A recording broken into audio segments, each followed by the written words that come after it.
In this video, I'm going to show you how to replace the rear shock on this Chevy Silverado. Let's install this brand new TRQ part. Follow the shock up, and at the top you'll see a 21mm bolt that goes through this bracket here. On the other side it has a welded nut, so you do not have to worry about holding that. Just put a 21mm socket on the bolt side and let's drive it out of here.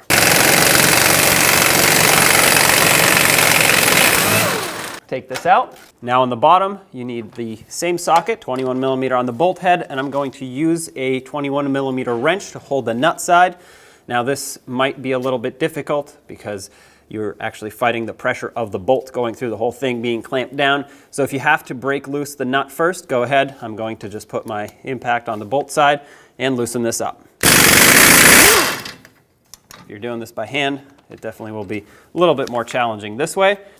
Now, take this bolt out and remove your shock absorber. Now we have to start our new shock, prime it, and that basically entails pressing this down several times so you can mix in all the oils that are in here. So I'm going to hold it between my boots and press it down all the way.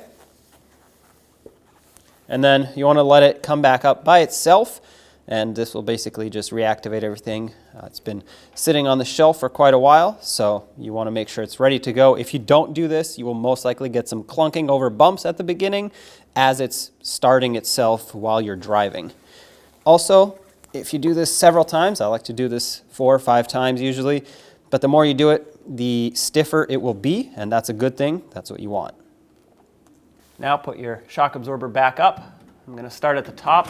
Try to get it in there. Take the bolt that came from the top here and line it back up. Thread it in a couple turns just to make sure the shock is seated. There we go. And now line up the bottom.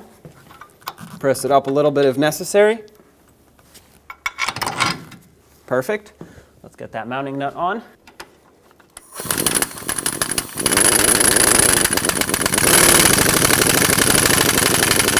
Now that it's snug, we're going to come back and torque this, and if your hardware is in poor condition, consider replacing it.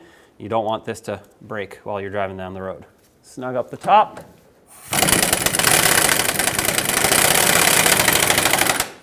"85 foot-pounds is the torque for these. I will torque this on the nut side. It usually gives a more accurate torque. As you can see, the mounting bolt is spinning, so I'm going to hold this while I torque the nut side.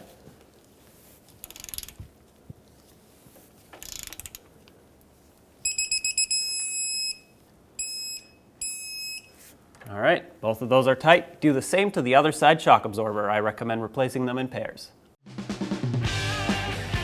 When only the best will do, demand TRQ. The only company that lets you view before you do.